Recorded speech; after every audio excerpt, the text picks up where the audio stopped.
Well, some local talented teenagers are ready to bring Hadestown to life. So Sakura Gray has her jazz hands ready. She's meeting the cast this morning. Sack Attack, I think, if I'm not mistaken, one of my homegirls is in the production. Her name is Ryan. No way. Okay, well, we'll make sure that Ryan gets a shout out. Okay. Ryan, you around here? Ryan Davis? Hi, Ryan. Oh, hey, you get a shout out.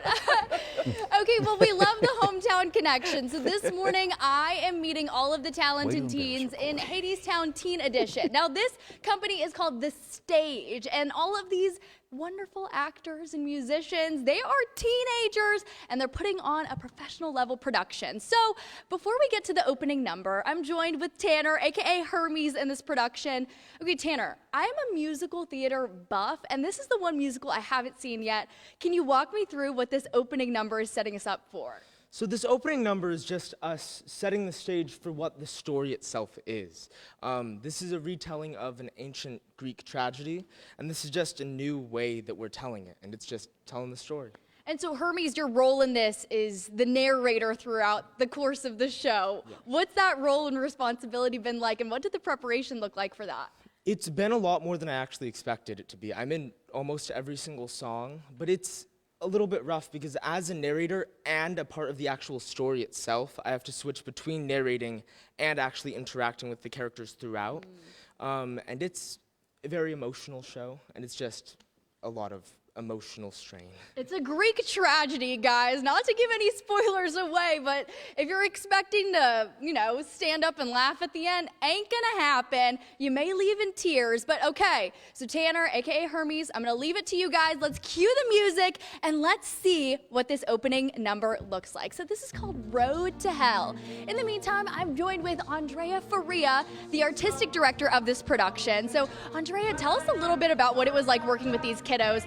You were telling me they were clocking crazy hours putting this together. Right, so I was super excited because normally when we have these shows, we've been doing this since June of 21, and normally I see the same kids sign up over and over again, but when these kids signed up, 90% of them I didn't know, so I really did not know what I was in for. But luckily for me, I had the most exceptional experience at the auditions. I actually went home and cried because they were so good. And I was like, I told my mom, I said, I'm gonna have the most exceptional show, and it really has been amazing. They have put in so much work. They are working, and I think I told you, they were working like 14-hour days, and they've actually come over and spent the night, and the crew has spent the night. It's just been, I mean, they have gone above and beyond to put the show in, and they've become more of a family than a cast.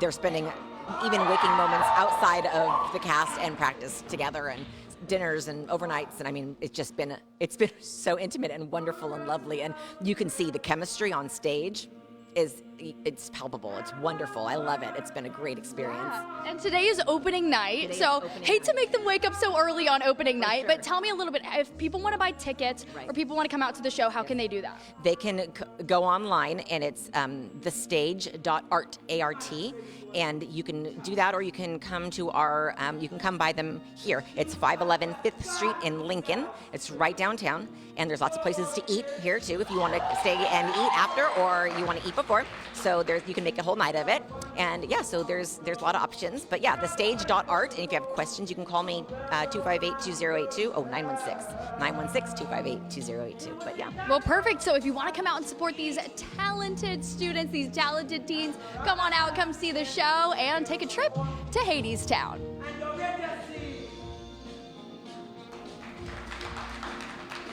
Indeed, indeed. Good stuff. Thank you, Sakura. And welcome back to Good Day Sacramento. We are feeling whimsical this morning, joining the cast of Hadestown Teen Edition. This morning, you might be wondering, Sakura, did you forget your shiny outfit at home? Yes, I did. I am joined up on this high stage with the Fates, who are a very important part of this Hadestown story. Okay, Fates, take it away. Tell me a little bit about what a Fate does and what a Fate is. Kind of what I would probably say we are is we're the wind that guides everyone through, like mainly Eurydice through her fate. We follow Eurydice almost everywhere. Whenever Eurydice is on, we're mostly on just to follow and lead her to her fate, pretty much. Lead her to her fate. I'm a big believer in fate. So tell me a little bit about the preparation that went into this role. What went through your head, and what did practices look like? Yeah, well, each fate, there's Fate 1, Fate 2, and Fate 3. The fates, we all sing a different harmony line, and so we sing very harmoniously. I think the hardest part for all of us to prepare is really be strong with listening to different parts of songs, but keep our own. There's a lot of different ranges, and it's definitely a challenge, but we do it very, very well. The fates all work together, if you will. So everyone's going to take their position. No, I'm not going to join this opening dance number. You don't want to see that, guys. But we're going to see the opening number for Hadestown Teen Edition. This is called Road to Hell. We'll cue that music.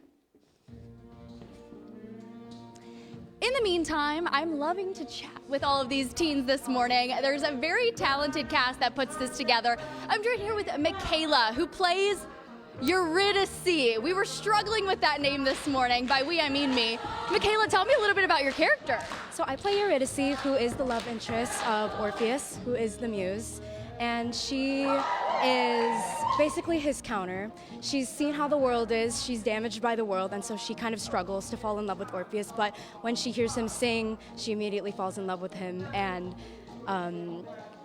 yeah, it's just a beautiful love story. It's a beautiful love story. I hear there's a tragic end. We won't spoil the ending. But tell me a little bit about what it was like putting this show together, because typically you have a lot of time to prepare for a show like this, but you guys kind of had a crunch time of 3 weeks.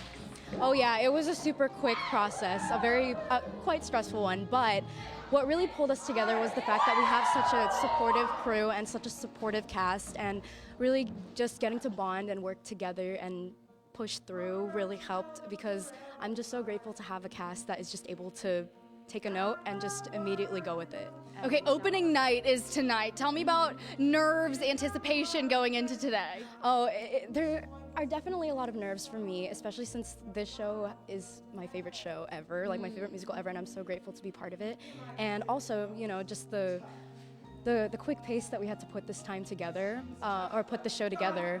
But I'm super excited too, while also being nervous, and I just can't wait for people to see this beautiful story.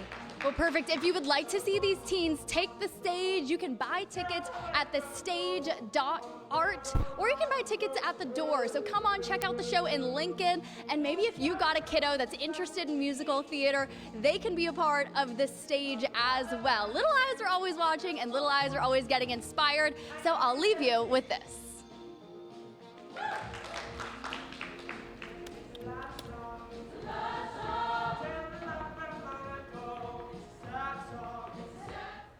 The theater, Tough. right? Very tough. Thank you, Sakura.